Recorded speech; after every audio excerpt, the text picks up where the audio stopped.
Good morning to all my dear students. Last class we have studied about what is atomic size and how atomic size is defined. And I have taken one example of hydrogen, one example of sodium. Sodium के example में मैंने represent करने का तरीका आपको सिखाया कि कैसे रिप्रेजेंट करेंगे आप एटॉमिक साइज को। हाइड्रोजन के एग्जाम्पल में मैंने आपको बताया कि इसकी वैल्यू हमें ध्यान रखनी है कितना होता है 37 पिकोमीटर, ठीक है। और पिकोमीटर मतलब 10⁻12 मीटर। और एटॉमिक साइज की डेफिनेशन की बात करो तो distance between centre of nucleus, distance between centre of nucleus to the outermost shell of an isolated atom is known as atomic size. Distance एकदम सिंपल डेफिनेशन है, distance between centre of nucleus, distance between centre of nucleus to the outermost shell of an isolated atom is known as atomic size या radius of an atom, ठीक है। तो हमने इसकी definition देखी थी किस तरीके से होता है। तो आज की क्लास में मैं इसका बेटा हमें तो ट्रेंड सीखना है, किस तरीके से ट्रेंड्स होता है, पीरियड्स में मूव करते समय कैसे इसका ट्रेंड दिखेगा, है ना, ग्रुप्स के अलोंग कैसा मूवमेंट होता है। तो आज हम लोग इसका ट्रेंड सीखने वाले हैं, ठीक है। तो ट्रेंड के लिए हमें आपके बुक की जरूरत पड़ेगी और बुक से आपके टेक्स्ट बुक से कौन सा एक्टिविटी देखेंगे 5.7। तो we are going to take activity 5.7। हम लोग लेने जा रहे हैं कौन सा एक्टिविटी 5.7 को। ट्रेंड्स को समझने के लिए हमें कौन सा एक्टिविटी देखना है 5.7। तो मैं एक्टिविटी पूरा आपका लिखूंगा नहीं, एक्टिविटी मैं जस्ट आपका टेक्स्ट बुक से ही दिखा देता हूँ आपको। जो जो एक्टिविटी के पॉइंट्स हैं उनको देख लेते हैं हम लोग फटाफट, उसके बाद एक एक पॉइंट वाइज हम लोग आंसर करते चलेंगे। तो let us study the variation of atomic size in group and period. तो हम लोग वेरिएशन देखने जा रहे हैं। तो एक्टिविटी 5.7 का फर्स्ट यही पॉइंट है, atomic radii of elements of second period are given below. Second period second के एलिमेंट्स हैं boron, beryllium, oxygen, nitrogen, lithium और कार्बन। और नीचे देखो बेटा एटॉमिक रेडियस ब्रैकेट में पीएम लिखा है, मतलब पिकोमीटर में उनके एटॉमिक रेडियस हमें गिवन है। ये फर्स्ट पॉइंट है हमारा, ठीक है। ये हमारा टेक्स्ट बुक के अंदर गिवन है। तो इसको मैं पॉइंट वाइज लिखते हुए चलता हूं। फर्स्ट पॉइंट हमारा यही है कि हमें पीरियड सेकंड के एलिमेंट दिए हैं, period second elements, period second elements. तो सेकंड पीरियड्स के एलिमेंट कौन कौन से दिए हैं बेटा हमें देखो जरा सा। बोरॉन दिया है, बेरिलियम दिया है, ऑक्सीजन दिया है, नाइट्रोजन दिया है, लिथियम दिया है एंड कार्बन दिया है। ये हमें एलिमेंट्स गिवन है। और नीचे इन्हीं एलिमेंट्स का हमको क्या दिया है बेटा एटॉमिक साइज। और एटॉमिक साइज की यूनिट मैंने बताई आपको किसमें देखते हैं पिकोमीटर में, क्योंकि इतनी छोटी साइज होती है किसमें मेजर करते हैं पिकोमीटर में। और उनकी वैल्यूज गिवन है 88, 111, 66, 74, 152 एंड 77। तो these are data given in the first point of activity 5.7। तो हमें पीरियड में ट्रेंड के बारे में बात हो रहा है ना, हम लोग किस में देखने जा रहे हैं trends of atomic size in a period. अभी हम लोग किस में देखने वाले हैं पीरियड के अंदर देखने वाले हैं ना, ग्रुप्स में नहीं, है पीरियड के अंदर की बात हो रही है एक्टिविटी में। तो पहले पॉइंट से हमने सारे पॉइंट्स लिखे हैं जो भी थे हमारे पास, सबके एटॉमिक साइज और एलिमेंट्स का नाम लिखे हैं। चलो नेक्स्ट देखो, arrange them in decreasing order of their atomic radii. चलिए तो सेकंड पॉइंट करते हैं काम। सेकंड पॉइंट में हमें ये करना है इनके डिक्रीजिंग ऑर्डर ऑफ रेडियाई में रखना है। डिक्रीजिंग ऑर्डर मतलब बेटा घटते हुए क्रम में, घटते हुए क्रम मतलब सबसे पहले बड़े वाले नंबर को रखो। तो नंबर को पहले अरेंज कर लो फिर उनके हिसाब से रख लेंगे। सबसे बड़ा नंबर कौन सा है इसमें 111 है, इससे छोटा नंबर नहीं, सबसे बड़ा नंबर 152 है। सबसे बड़ा नंबर कौन सा है बेटा 152 है सबसे बड़ा। देखो उसके बाद कौन सा आएगा 111 आएगा। उसके बाद देखो कौन सा आएगा बेटा 88 आएगा ना, 88 आ जाएगा। 88 से छोटा कौन होगा 77 आ जाएगा बेटा। 77 के बाद क्या आ जाएगा आपका 74 आ जाएगा। और 74 के बाद बेटा देखो क्या आ जाएगा 66 आ जाएगा। तो ये हमने इनके डिक्रीजिंग ऑर्डर में रख दिया। तो डिक्रीजिंग ऑर्डर में रखने के बाद इनके करस्पॉन्डिंग जो एलिमेंट्स हैं उनको भी लिख देते हैं। 152 किसको है लिथियम को, 111 किसका है बेरिलियम का, 88 किसका है बोरॉन का, 77 किसका है कार्बन का, 74 किसका है? नाइट्रोजन का। 66 किसका है? ऑक्सीजन का। ठीक है, तो एक चीज तो देखो ध्यान से, lithium, beryllium, boron, carbon, nitrogen, oxygen, ये हम लोग जो पीरियड में पढ़ते हैं उसी एलिमेंट्स के ऑर्डर में आ गए। ठीक है, तो सेकेंड पॉइंट हमने ये लिख लिया। चलो थर्ड देखते हैं। और दी थर्ड हमारा क्वेश्चन है, are the elements now arranged in pattern of period in periodic table? तो हमारा आंसर क्या होगा? यस। ये हमारा थर्ड पॉइंट का आंसर क्या होगा? Yes, these elements are arranged. Yes, these elements are arranged. Yes, these elements are arranged in the pattern of, these elements are arranged in the pattern of a period, pattern of a period in periodic table. समझे क्या? देखो, आप periodic table आपको याद होना चाहिए बेटा, मैंने सब बताया, आपको ध्यान रखना है। देख लीजिए एक बार फिर से। लिथियम के बाद बेरिलियम आता है, बेरिलियम बाद boron, carbon, nitrogen, oxygen, fluorine, neon. ये एक पीरियड ही तो है, ये पीरियड है ना। Lithium, beryllium, boron, carbon, nitrogen, oxygen, fluorine, neon, तो ये एक पीरियड में है। हमारे एलिमेंट्स जो अरेंज हुए हैं, आप देखो ध्यान से, lithium, beryllium, boron, carbon, nitrogen, oxygen, वही पीरियड है। Lithium, beryllium, boron, carbon, nitrogen, oxygen, मतलब यस, हमारे आंसर क्या होगा? यस, ये एक पीरियड में अपने पैटर्न में अरेंज है। ठीक है, चलो फोर्थ पॉइंट को देखते हैं बेटा। थर्ड हमने समझ लिया। फोर्थ देखो, विच elements have the largest and smallest atoms? कोई बात नहीं, निकाल लेते हैं। सबसे बड़ा साइज किसका है? देखो बेटा, सबसे बड़ा साइज वाला एटम आपको दिख रहा है, कौन होगा बताओ? जो सबसे आगे लिखा है उसका सबसे बड़ा साइज है, ये लार्जेस्ट हो गया, और ये क्या हो गया? स्मॉलेस्ट हो गया। ठीक है, तो हमसे क्वेश्चन में यही पूछा है कि लार्जेस्ट एंड स्मॉलेस्ट एटम कौन है। तो हम लोग नेक्स्ट पॉइंट की बात करें तो बेटा, लार्जेस्ट एटम्स में किसको किसको लिखेंगे? लार्जेस्ट एटम किसको लिखेंगे? लिथियम को, और ब्रैकेट में उसका रेडियस भी लिख देते हैं। तो RLI लिख देता हूं मैं। रेडियस कितना है? 152। और स्मॉलेस्ट एटम की बात करूं मैं तो स्मॉलेस्ट एटम कौन दिख रहा है आपको? ऑक्सीजन। और ऑक्सीजन का RO कितना दिख रहा है आपका? 66।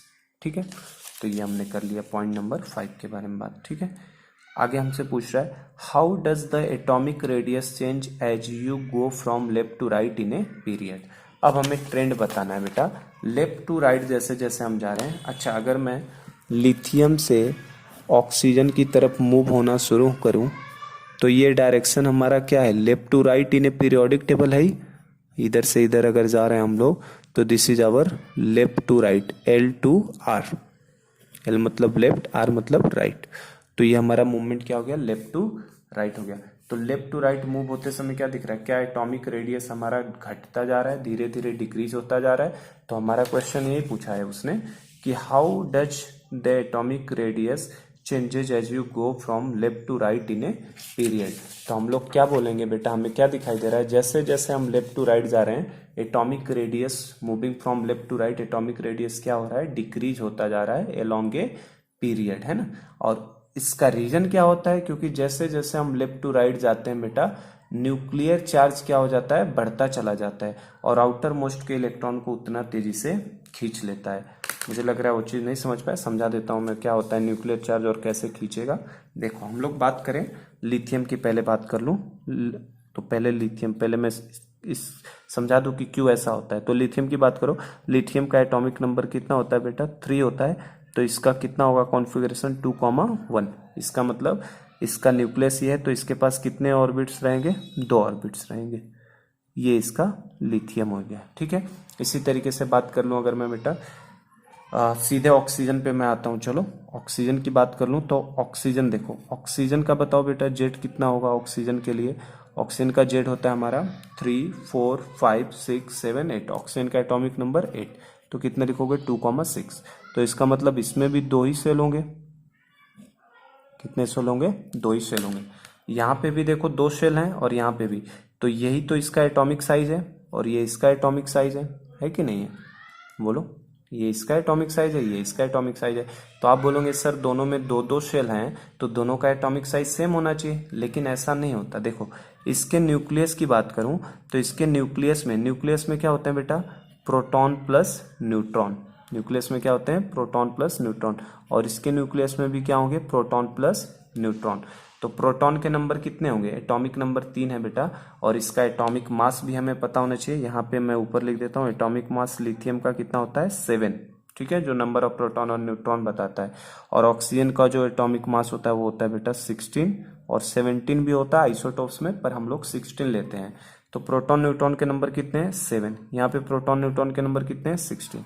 तो कहाँ पे ज्यादा पावर है, न्यूट्रॉन तो कैसा होता है, ये एन का मतलब मैंने न्यूट्रॉन लिखा है बेटा, ठीक है, और पी का मतलब मैंने क्या लिखा है, प्रोटॉन। तो प्रोटॉन तो होता है आपका पॉजिटिव, प्रोटॉन कैसा होता है, पॉजिटिव। और न्यूट्रॉन कैसा होता है बेटा, न्यूट्रल, कोई चार्ज नहीं होता है। तो अगर मैं यहाँ पे बात करूँ टोटल पॉजिटिव चार्ज, यहाँ पे अगर मैं आपसे पूछूं टोटल पॉजिटिव चार्ज कितना है, तो टोटल पॉजिटिव चार्ज आप कितना बताएंगे, 7 का, है ना। प्रोटॉन न्यूट्रॉन दोनों मिलके 7 है। न्यूट्रॉन का तो कोई चार्ज ही नहीं है, न्यूट्रॉन का कोई चार्ज नहीं होता। न्यूट्रॉन कैसा होता है, न्यूट्रल। तो और जो न्यूक्लियस होता है, न्यूक्लियस पूरी तरह से क्या होता है, पॉजिटिवली चार्ज। तो टोटल पॉजिटिव चार्ज की अगर बात करूंगा मैं, अच्छा केवल अगर मैं पॉजिटिव चार्ज की बात कर रहा हूं, मैं न्यूट्रॉन को अभी छोड़ रहा हूं, न्यूट्रॉन तो न्यूट्रल है ना, तो न्यूट्रॉन जो है उसकी वजह से चार्ज को कंसीडर नहीं करता हूं।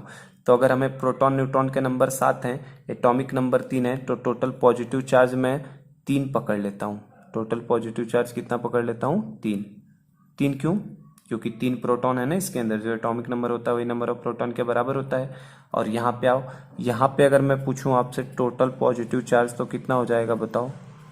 यहाँ पे अगर आपसे पूछ ले कोई टोटल पॉजिटिव चार्ज, तो यहाँ पे कितना हो जाएगा बेटा, टोटल पॉजिटिव चार्ज। तो देखो एटॉमिक नंबर 8 है ना, तो नंबर ऑफ प्रोटॉन्स तो एटॉमिक नंबर के बराबर होते हैं, इसका मतलब ये। और 8 इसके अंदर क्या होंगे, 16 है, तो 8 प्रोटॉन हो गया, 8 न्यूट्रॉन हो गए। तो न्यूट्रॉन की वजह से तो चार्ज नहीं, तो टोटल पॉजिटिव चार्ज कितना आएगा, 8। मुझे बताओ 8 नंबर बड़ा होता है कि 3 बड़ा होता है, तो 8 इज मोर देन 3। 8 तो जो है वो 3 से क्या है, बड़ा है। तो इसका मतलब ये हमें पता चल गया कि जो ये ऑक्सीजन का टोटल पॉजिटिव चार्ज है, सपोज करो इसको मैं Z+O से डिनोट कर देता हूं, है ना। और इसके टोटल पॉजिटिव चार्ज को सपोज करो मैं Z+Li से डिनोट कर देता हूं। तो आपसे अगर मैं पूछूं दोनों में कौन बड़ा है कौन छोटा है, तो आपका आंसर क्या होगा, Z+ ऑफ ऑक्सीजन जो है it is more than Z+ of lithium. समझे क्या, तो Z+ of oxygen is more than Z+ of lithium. मतलब ऑक्सीजन का जो न्यूक्लियस है ये ज्यादा पावरफुल है किससे, लिथियम से। इसका मतलब क्या होता है, इसका मतलब यही है कि nucleus of oxygen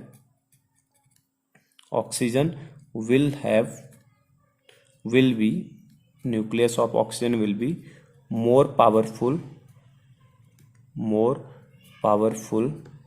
than nucleus of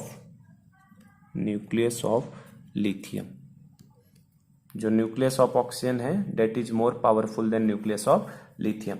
तो अगर ये ज्यादा पावरफुल है बेटा तो उतनी तेजी से खींचेगा ना उसको, साइज को, समझे क्या। तो ये वाला साइज ज्यादा छोटा हो जाएगा, और ये वाला साइज अगर मान लो फाइनली पूछा जाए तो ये हमें कुछ इस तरीके से दिखाई देगा, फर्स्ट है और ये सेकंड है। तो इसका जो फाइनल हो जाएगा ना वो बेटा और छोटा हो जाएगा, देखो इतना छोटा हो जाएगा। क्यों, क्योंकि ये ज्यादा पावरफुल था ना, तो ज्यादा खींच के इसे क्या कर दिया, साइज को छोटा कर दिया।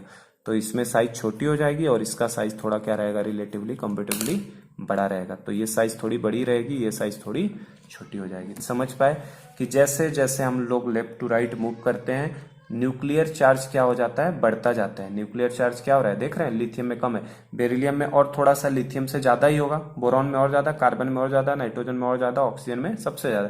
तो जैसे जैसे लेफ्ट टू राइट जा रहे हैं न्यूक्लियर चार्ज बढ़ता जा रहा है, जिसकी वजह से वो इलेक्ट्रॉन क्लाउड को अपने तरफ ज्यादा खींच लेता है, आउटर मोस्ट शेल को। तो ज्यादा खींच लेगा तो साइज तो क्या होनी है बेटा, छोटी होनी है, डिक्रीज ही होना है ना।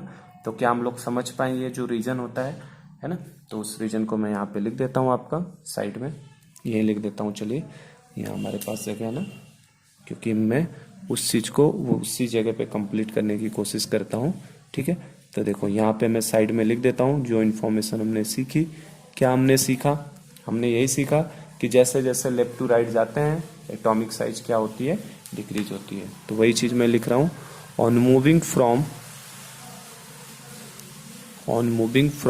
L to R, L to R मतलब left to right in a period. On moving from left to right in a period, ये हमें मेन जो बात है ये ध्यान रखना। On moving from left to right in a period, atomic radius या atomic size decreases. On moving from left to right in a period, atomic size decreases. क्यों? ड्यू टू रीजन क्या बोलेंगे? Due to an increase in nuclear charge. Due to an increase in nuclear charge, जो मैंने आपको समझा दिया nuclear charge क्या होता है, कैसे होता है, ठीक है। तो on moving from left to right in a period, atomic size decreases due to an increase in nuclear charge, ठीक है। विच जो न्यूक्लियर चार्ज बढ़ेगा वो क्या करेगा, उतना ज्यादा तेजी से खींचेगा। Which tends to pull electrons, which electrons को लिख से लिख देता हूं, which tends to pull electron closer to the nucleus and reduces size of atom। तो जो मैंने आपको बताया ये बेटा ध्यान रखिएगा। तो मेन पॉइंट हमारा यही हो गया। क्या मेन पॉइंट हुआ? जैसे ही हम लोग लेफ्ट से राइट की तरफ मूव करते हैं तो साइज क्या होता है बेटा, डिक्रीज होता है। साइज क्या होता जाता है, डिक्रीज होता है। तो ये हमारा पीरियड के बारे में बात हो गई, इन पीरियड। तो पीरियड के अंदर हमें बस ये ध्यान रखना है कि किसी भी पीरियड में जब हम लेफ्ट टू राइट मूव करते हैं तो साइज क्या होता है, कंटिन्यूअसली हमारा डिक्रीज होता है। और रीजन मैंने आपको बता दिया है, क्योंकि इफेक्टिव न्यूक्लियर चार्ज उतना ही बढ़ता जाता है। तो आज मैंने आपको एक्टिविटी 5.7 में आपको पीरियड के अंदर ट्रेंड्स को समझा दिया है किस तरीके से होता है, ठीक है। ग्रुप्स के अंदर जो ट्रेंड्स होता है ग्रुप में कैसे होगा उसको हम लोग नेक्स्ट क्लास में कवर करेंगे। Thank you so much.